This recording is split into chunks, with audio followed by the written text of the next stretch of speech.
Olá para todos, bom dia, boa tarde ou boa noite, né? Estamos gravando a aula aqui da sexta semana, né, dessa crise que a gente está aí.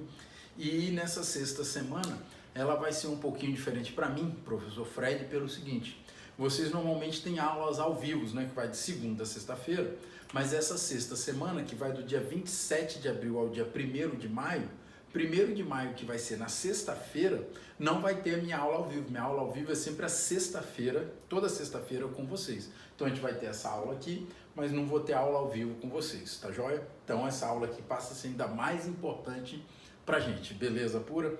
Lembrando que acompanhado aqui tem uma lista de exercícios sempre toda resolvida, comentada, gabaritada, lista fundamental, né, para essa matéria, para esse assunto aqui. Vocês vão ver que tem uma quantidade absurda de questões do Enem. Se eu não me engano, são 25 questões do Enem desse tema.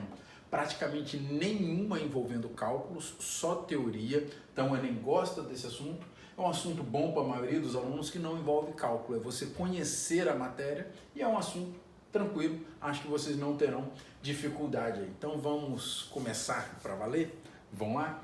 Eu vou falar de transferência, da transmissão do calor. O calor, que é essa energia térmica em trânsito, né? Um corpo ele pode ganhar calor ou perder calor, e ele pode fazer isso de 3 maneiras: condução, convecção ou irradiação. Não existe mais nenhuma maneira. Se você achar que um corpo está ganhando ou perdendo calor de uma 4ª, de uma 5ª maneira, meu amigo, minha amiga, você está viajando. Não existe nada diferente disso aqui.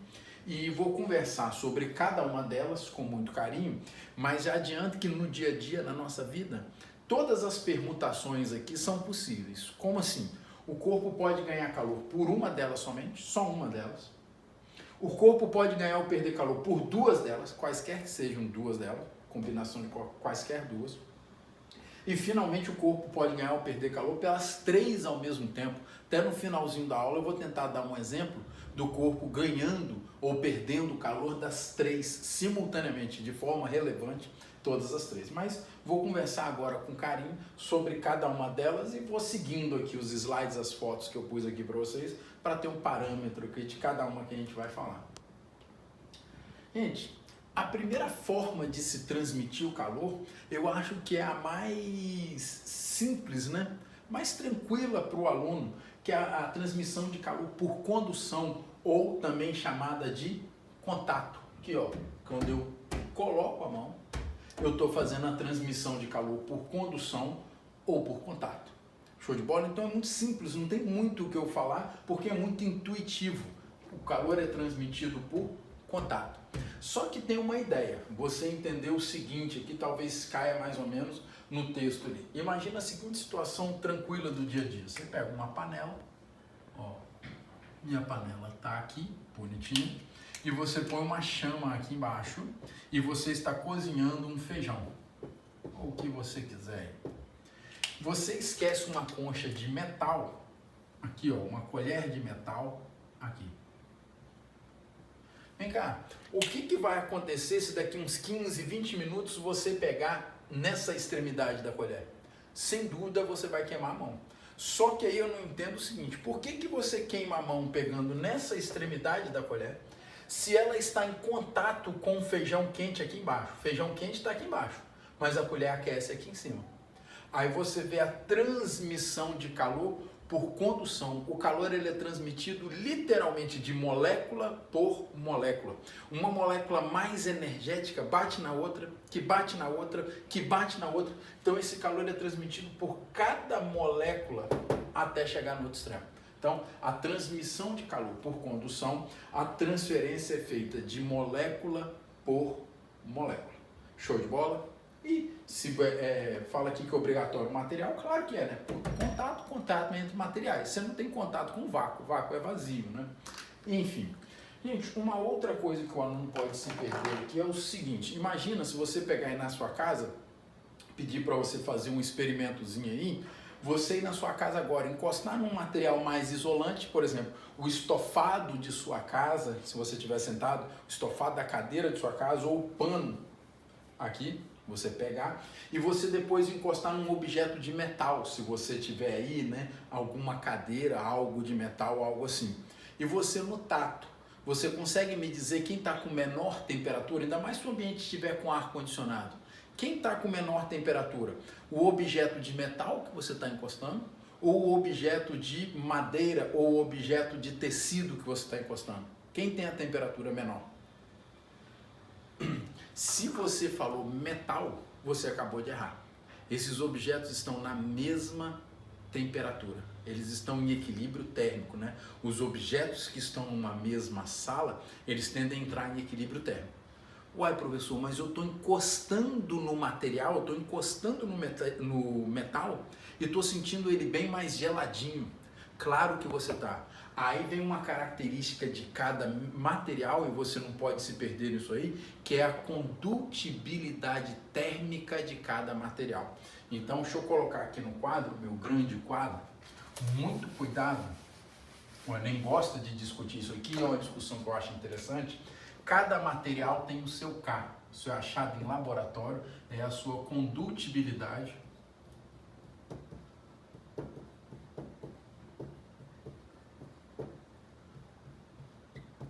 térmica. Então, quando eu encosto num objeto de metal, se ele estiver geladinho, num ambiente com ar-condicionado, eu encosto nele, ele é um ótimo condutor, então rapidamente ele rouba o meu calor muito rápido, e nesse roubo de calor extremamente rápido, eu tenho a sensação de frio. Quando eu encosto num material isolante, num tecido, por exemplo, na lã, na borracha, esse material isolante, ele demora a roubar o meu calor. Se ele demora a roubar o meu calor, eu não tenho a sensação de frio, e isso é classificado como um material isolante. Então, cuidado, fica o alerta, o seu tato, ele pode te enganar. Qual corpo está mais quente ou mais frio? E é enganado como o seu corpo é enganado? Pela condutibilidade térmica do material. Show de bola? Cuidado com esse termo aqui então. Gente, seguindo aqui, vamos lá, eu vou ter a lei de Fourier. Vou precisar do quadro aqui de novo. Seguinte. Imagina, vou pedir para vocês irem fazendo um experimento mental aí comigo. Imagina que você tem uma caixa de isopor, e eu quero saber como é que o calor está fluindo pelas paredes dessa caixa. Então, fluxo de calor, a lei de Fourier, deixa eu pôr aqui no quadro. Então, a lei de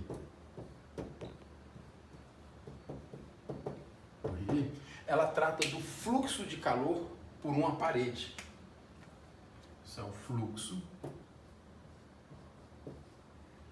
de calor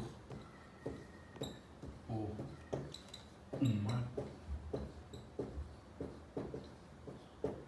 parede. Aqui usou, né? Eu peguei isso aqui na internet, gente. Aqui está dizendo que é a quantidade de calor conduzido pela parede. Só que eles usam muito isso aqui, o fluxo de calor, eles usam por essa letra aqui, grega, o φ maiúsculo. Então, o fluxo de calor por uma parede é dado por essa letra grega, φ. E aí você imagina, vai fazendo um experimento mental comigo, você tem uma caixa de isopor e eu quero saber como é que o calor flui por aquelas paredes. Primeira coisa que vai ser relevante é o material. Uma caixa, já estou dizendo, de isopor, ele não deixa o calor fluir, bem diferente se a caixa fosse de metal, ou se fosse de plástico, ou de lã, ou de cobertor. Então, primeira ideia do fluxo de calor por uma parede depende do material dessa parede. Uma parede de metal, o calor vai conduzir bem mais rápido do que por uma parede de isopor ou uma parede de madeira. Segunda coisa é a área. Então, deixa eu ver se aqui tem. Não, ali não tem não. Depois eu vou pondo aqui que é cada símbolo desse bonitinho. Quanto maior a área da caixa, maior a capacidade de transmitir o calor, né? Se você tem uma parede da sua casa, por exemplo, muito grande área daquela parede, passa muito calor. Se a área é menor, passa menos calor. Segunda coisa, a variação de temperatura entre dentro e fora da caixa. Quanto maior a diferença de temperatura entre dentro e fora da caixa, mais calor irá passar. E por último, eu gostaria muito que o aluno concordasse, que ele não decorasse, depende, é inversamente proporcional à espessura. Quanto maior a espessura da caixa, quanto mais grossa é a caixa, menos calor vai passar por ela. Então, o fluxo do calor é inversamente proporcional à espessura. Show de bola? Gente, eu vou tentar nesse pequeno quadro aqui, colocar aqui que é cada símbolo. O K eu já falei no quadro passado aqui que eu fiz, qualquer coisa, volta um pouquinho o vídeo aí, quando você estiver vendo. O K é a condutibilidade do material. O A é a área da parede.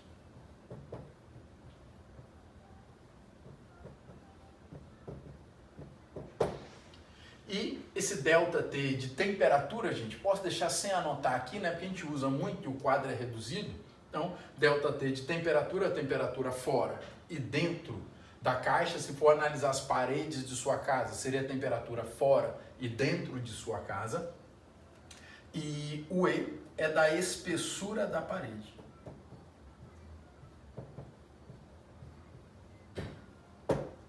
Show?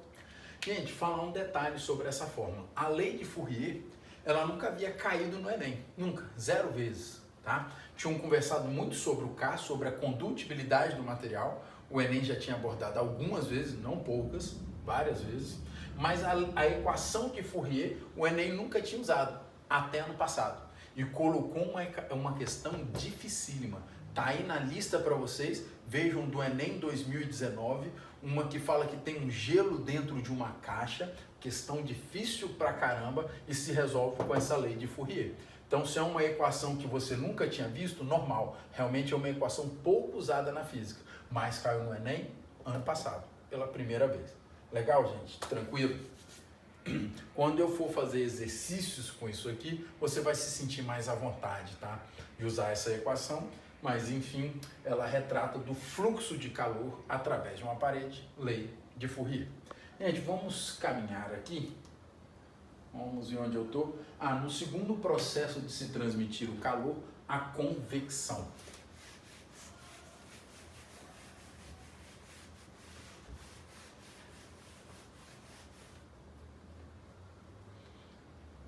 Gente, a convecção é aquela ideia que, melhor exemplo, acho que todo livro de física traz esse exemplo, falar do ar condicionado, né? Um grande exemplo das correntes de convecção. Sempre que o ar ele está mais quente, ele é um ar menos denso, mais leve. Todo ar, quanto mais quente, mais leve ele fica. E esse ar leve, ele sobe. E o ar frio é um ar muito denso, um ar muito pesado. E esse ar frio pesado, ele desce. Então, sempre o que eu tenho em todos os meios pode estar acontecendo aí na sua sala, no seu quarto agora. O seu olho não está vendo, mas pode estar acontecendo. O quente sobe, o frio desce. Quente sobe e frio desce. Quente sobe, frio desce. Isso cria uma corrente chamada de corrente de convecção. Igual eu falei com vocês, o melhor exemplo que eu posso falar para vocês é do ar-condicionado. O ar-condicionado bem instalado ele tem que ser colocado em cima. Por que em cima? Se ele está em cima, ele solta um ar frio que desce sobre a gente e o ar quente proveniente do nosso corpo, da nossa respiração. Esse ar quente sobe e vai ser capturado por ele. Quente sobe, frio desce, cria uma corrente de convecção aqui. Tem alguns outros exemplos que eu acho interessante. Eu não peguei aqui, poderia, mas não está aqui, infelizmente. É o seguinte, imagina se você pega um isqueiro e tenta acender um isqueiro e colocar ele de cabeça para baixo. Vocês já tentaram, gente, na hora de acender uma vela de aniversário, acender alguma coisa, já tentaram pôr uma chama de cabeça para baixo? Não fica, nunca vai ficar. E seria uma linda pergunta para o Enem. Por que uma chama é sempre de cabeça para cima? Fala para mim. Porque ele queima ali o oxigênio transformando em gás carbônico e o produto dessa queima, esse gás está extremamente quente e o gás quente ele sobe por convecção e quando sobe puxa a chama. Então toda chama é sempre para o alto, por qual motivo? Pela convecção. Quente sobe, frio desce. Quente sobe, frio desce. Show de bola, gente? Mais exemplos aí que eu acho interessantes. Se você pegar aqueles balões, né, que levam pessoas, comum na região da Turquia, na Capadócia, aqueles balões são cheios só de ar quente, E aquele ar está tão quente, portanto tão leve, que eles colocam 15, 20 passageiros e só o ar quente levanta aquelas pessoas. Show? Tranquilo? Então são exemplos aí de convecção. Eles falam que na geladeira também tem, deixa eu ver se está aqui no próximo slide, confesso que não lembro, né? Fala aqui da convecção natural de acontecer numa panela, tem convecção na panela, a gente só não consegue ver também, o nosso olho não percebe, mas de fato acontece. Deixa eu ver se tem mais algum exemplo aqui. Assim, ó, do ar-condicionado que eu comentei que você está aqui, dá para mostrar bem, meu anjo, hein? Show? Do ar-condicionado está aqui.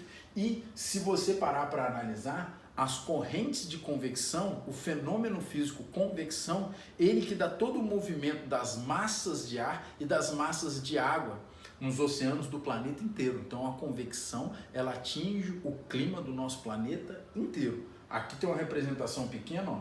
Você tem durante o dia, né, a luz bate e aquece muito a terra, né, a areia da praia aquece com facilidade e o ar que fica aquele quente e sobe. E aqui tem um ar frio que se desloca aqui, o ar quente sobe, o ar frio está aqui, ocupa esse lugar e vai criando uma brisa marinha aqui, ó, sobe.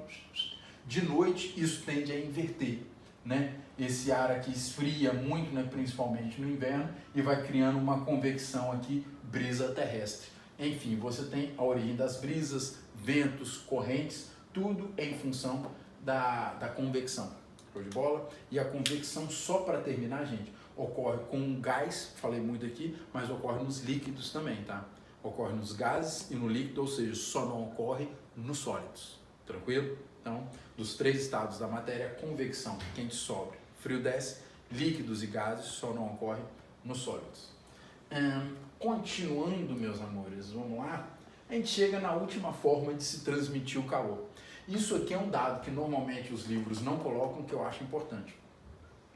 Toda matéria que se encontra a uma temperatura acima do zero absoluto, acima do zero Kelvin, que no nosso termômetro é o menos 273,15, todo o corpo está irradiando calor. Todo corpo irradia calor. Você irradia calor? Irradia. Um cubo de gelo está irradiando calor? Está. Essa parede, essa televisão aqui está irradiando calor? Sim, sempre. Todo o corpo irradia calor. Só que corpos que têm relativamente baixa temperatura, um cubo de gelo, essa parede aqui, a irradiação é muito pequena, mas irradia calor sempre. Show de bola? Quando você pega corpos mais quentes, a irradiação do calor fica mais evidente. Vocês conseguem me provar que o ser humano irradia calor?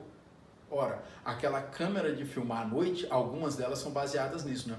Elas captam a sua irradiação de calor e através da temperatura do corpo existem aquelas câmeras de filmar à noite. Então é baseado na temperatura corporal e a irradiação que aquele corpo emite. E aqui algo que eles gostam muito de cobrar, né? A irradiação do calor é a única maneira de se transmitir o calor pelo vácuo, com ausência de material, né? O calor sai do Sol, viaja 150 milhões de quilômetros e consegue atingir a Terra, né? A irradiação térmica, eu acho que o melhor exemplo é o Sol, né? Não é o único exemplo, vou daqui a pouquinho citar alguns outros, mas o melhor exemplo de irradiação do calor é o Sol. O Sol irradia muito calor, transmite pelo vácuo, passa pelo vácuo e chega até o planeta Terra. Justo, gente? Show de bola? Tranquilo? Falei com vocês que ia citar outras formas de corpos que evidentemente irradiam calor. Vou dar um certo conselho, um certo macete para vocês. Todo corpo que está muito quente, que está ao rubro, é porque ele está irradiando muito calor. E aí, vou falar alguns exemplos para vocês. Ferro derretido, vidro derretido, carvão aceso. Tudo isso aí são corpos extremamente quentes, que a irradiação térmica, o corpo está ali vermelhinho, a irradiação térmica está bem evidente. A quantidade de calor irradiado ali é bem alta. Show, gente? Beleza pura? Vamos caminhando aqui. Aqui está dando alguns exemplos de radiação térmica. Eu vou voltar daqui a pouquinho, se necessário, para falar do efeito estufa, que é algo bom. Tem gente que acha que efeito estufa é maligno, né? O efeito estufa ele é algo bom, só não pode aumentar demais, se não guarda muito calor, é ruim, mas não vou me estender não, porque daqui a pouquinho eu falo dele de novo, tá? Mas caminhando aqui é o seguinte, eu tenho um conceito interessante que, se você olhar aqui, O calor por irradiação, o calor ele vem por ondas eletromagnéticas. Deixa eu escrever isso no quadro, eu acho isso no mínimo absurdamente importante. Então, o calor por irradiação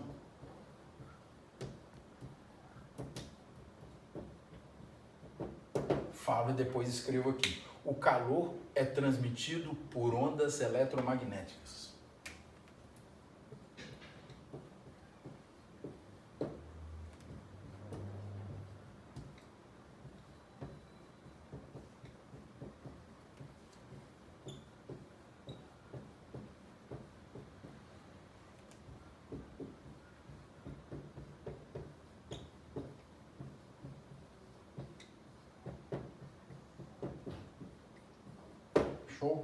E aqui tem uma representação das principais ondas eletromagnéticas, de pequena energia, de baixa energia, até as ondas de maior energia, né? Ondas extremamente energéticas. Ó. Então, ondas de baixa energia, vocês vão ver que isso aqui é bem pertinente, porque parece que eu estou mudando de assunto, saindo de calorimetria, falando de ondas, vocês vão ver que é extremamente pertinente e importante para a gente. Eu tenho ondas aqui de baixa energia, as ondas de rádio e de TV, né? Ondas de celular vai estar por aqui, de micro-ondas, de radar. Aí eu começo a chegar aqui, ó, o infravermelho, que são ondas um pouquinho menor energia, elas entram no seu olho, mas você não consegue ver, não consegue identificar como cor. O controle remoto, por exemplo, usa o infravermelho, tá? Entra no seu olho, mas você não consegue ver. Depois eu caio aqui no espectro da luz visível, que aqui está aumentado aqui, ó. Da luz que você enxerga de menor energia é o vermelho. E da luz que você enxerga de maior energia é do azul caindo para o violeta. Tá? Então aqui está o espectro visível ao olho humano de menor para maior energia. Vocês vão ver que essa discussão de energia é muito importante. Depois eu caio com ondas aqui de bastante energia, extremamente energéticas. Ultravioleta, raio-x e o campeão aqui, raios gama. Um detalhe aqui para a gente, daqui a pouquinho eu volto para a nossa aula aqui. Por que essa discussão de energia das ondas eletromagnéticas é tão importante? Quanto maior a energia da onda, maior a probabilidade dela lhe causar câncer. E isso é preocupante. Então, ó, quando eu fico aqui no infravermelho daqui para trás, são ondas de pouca energia e pouca probabilidade de causar câncer. Vem a luz visível e agora eu faço alerta, né? Quando você chega no ultravioleta, o ultravioleta ele é muito energético. Então ele tem grande capacidade de penetração e infelizmente de causar câncer. Então quando você compra um protetor solar, você pode ver lá que ele protege contra os raios UV, ultravioleta. O sol manda muito raio ultravioleta, vem muita coisa do sol, né? E você tem que se proteger disso aqui. Muita energia, grande probabilidade de causar mutação, causar câncer. E se você continuar caminhando, você cai nos raios X, muita energia, probabilidade de causar câncer é altíssima, e agora você chega no campeão dos campeões, raios gama. Normalmente isso sai em bomba atômica, não sei o que, e a probabilidade disso aqui causar câncer é de quase 100%. Show extremamente energético. Gente, voltando aqui para a minha aula, o que me interessa, por que eu tive que fazer essa discussão de ondas eletromagnéticas e a energia de cada uma? De todas essas ondas eletromagnéticas aqui, passo a pergunta para vocês. Qual é a onda eletromagnética que mais transmite a energia dela na forma de calor? Qual é a onda eletromagnética que transmite o calor com mais eficiência? É o infravermelho. Então, essa informação para o Enem é, no mínimo, muito importante. Então, ó, transmissão de calor por ondas eletromagnéticas, vírgula, principalmente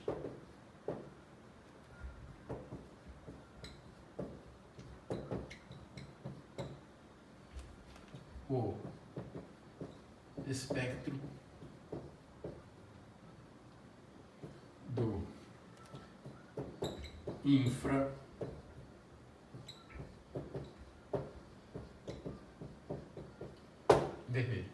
Então, se você quer saber, e o Enem já perguntou isso algumas vezes, se uma luz ela esquenta muito o ambiente, se ela transmite muito calor, se ela pode até queimar a sua pele, você tem que saber o quanto que aquela luz emite de infravermelho. Eu estou aqui agora na minha casa, tem lâmpada fluorescente e lâmpada de LED. que eles são chamados de lâmpadas frias, e não é à toa. A lâmpada fluorescente, a lâmpada de LED, emite muita luz visível, por isso que eu vejo tão bem com lâmpada fluorescente, lâmpada de LED, mas graças a Deus, a lâmpada fluorescente, a lâmpada de LED, emite quase nada de infravermelho. Então eu fico por horas na minha casa, e acredito que você aí também, por horas sendo iluminado por lâmpada de LED, por exemplo, e ela não queima a minha pele, não queima o meu rosto. Ela emite muito pouco, quase nada no infravermelho. Show de bola? Tranquilo? Mas agora eu vou pegar o sol, né? Eu gosto de falar uma frase um pouquinho grosseira, mas bem útil. O sol, ele manda um pacotão de coisas pra gente, muita coisa que o nosso olho vê e não vê. O sol, ele manda muita luz visível, por isso que eu vejo os objetos de maneira tão clara na luz do sol. Só que o sol manda muito ultravioleta, que pode lhe causar câncer, e o sol manda muito infravermelho. Por isso que o sol queima tanto a sua pele. Você ficar meia hora, 40 minutos, uma hora exposto à luz do sol, principalmente no verão, já é suficiente para queimar bem a sua pele, porque do sol vem muito infravermelho. Então fica o recado aqui, no mínimo, muito importante para os vestibulares por aí. O calor por irradiação, ou radiação térmica, vem por ondas eletromagnéticas, mas tem uma onda em especial, um espectro em especial, que é o espectro do infravermelho, que é o que transmite o calor por irradiação com mais eficiência. Então, luzes que emitem muito infravermelho acabam aquecendo muito o ambiente. Show de bola, gente? Tranquilo? Beleza? Vamos aqui pular, já está terminando essa aula, acho que ela é mais curta. Aqui, ó, isso aqui normalmente os livros nem trazem, quando um calor ele vai incidir num corpo, parte desse calor é refletido nos espelhos, por exemplo, materiais metálicos, tem muito calor refletido, um pouco do calor é absorvido, aquele objeto se aquece, a gente sente isso na nossa pele, né, exposta ao sol, que nossa pele absorve a luz do sol e esquenta um pouquinho. Em alguns objetos transparentes, como plástico transparente, o vidro, a água, o calor ele é transmitido, ele passa e sai do outro lado. O calor ele é transmitido, um pouco é absorvido e um pouco é refletido. Isso tudo somado, o absorvido, o refletido e o transmitido, isso é o calor incidente ou o calor total. Beleza, gente? Então, quando um corpo recebe calor, um pouco ele absorve, um pouco ele reflete, e alguns corpos conseguem transmitir o calor, né? A luz passa por dentro desse corpo. Beleza? Isso aqui passar rapidinho. Tem quanto tempo de aula aí, meu amor? 27. 27? Gente, só para terminar aqui, falar do efeito estufa, aqui dá para você dar uma focada? Foi?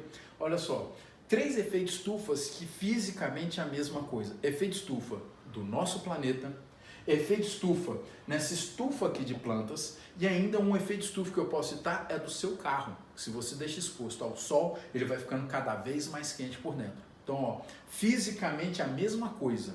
O efeito estufa, né? Estufa de plantas, normalmente usado em cidades mais frias. O efeito estufa do nosso planeta, o efeito estufa num automóvel. Tudo igual fisicamente, tudo igual.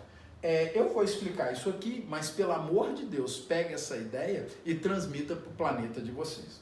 O que acontece aqui? Ó? Vou pegar aquele desenho e vou tentar pôr aqui.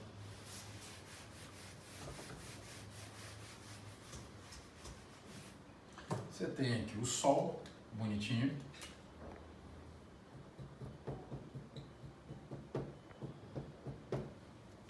E tem aquela casinha de vidro, né, que é uma estufa de plantas. Qual é a ideia? O calor entra, mas quase nenhum calor sai. O calor entra, mas pouco calor sai. O calor entra, mas pouco calor sai. Como é que isso acontece?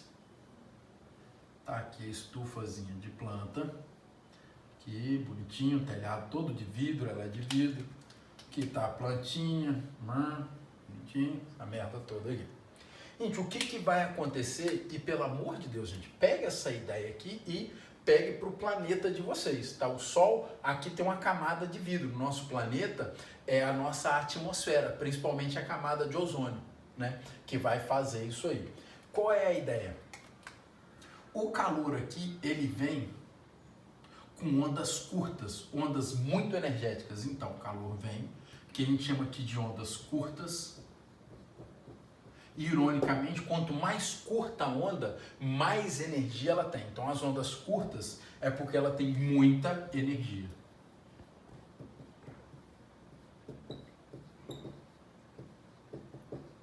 E essa onda, como ela é muito curta, ela tem facilidade de penetração.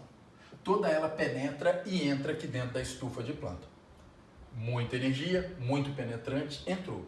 Só que boa parte dessa energia vai ser absorvida pelas plantas que vão fazer fotossíntese, vão ser absorvidas pela grama. Se eu transferir isso para o planeta, vai ser absorvida pelos carros, pelo asfalto, pelos prédios, edifícios, pessoas, blá, blá, blá, blá, blá.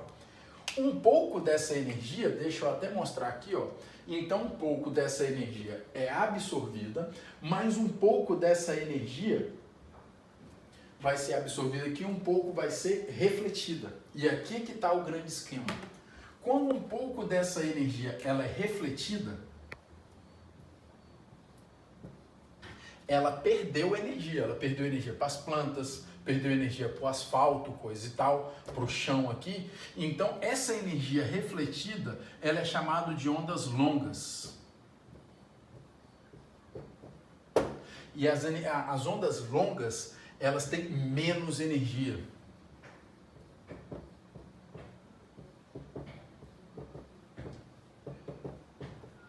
Então, a onda curta, muito energética, ela consegue entrar, mas a onda longa, a onda grande, que está com menos energia, ela não consegue sair. Então, o que acontece no efeito estufa? A onda curta, muito energética, muito penetrante, entra. A onda longa, pouco energética, pouco penetrante, não sai. Então, o calor entra, mas não sai. Entra, mas não sai. Entra, mas não sai. Na verdade, um pouco sai, tá?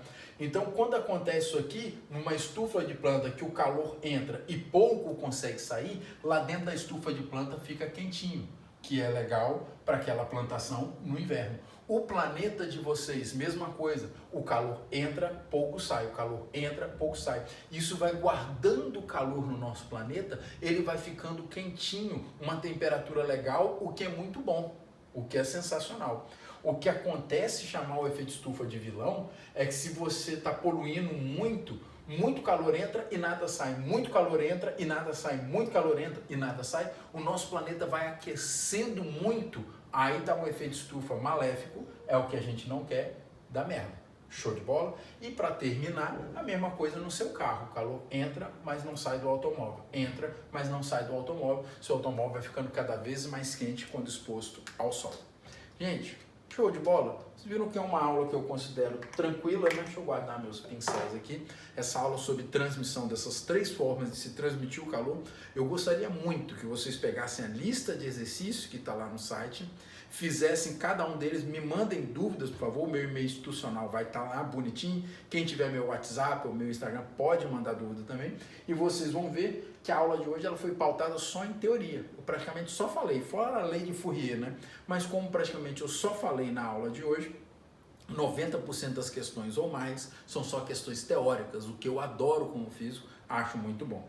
Gente, no mais, um abraço a todos e bom feriado de 1º de maio para cada um de vocês. E se cuidem, fiquem em casa. Beijos.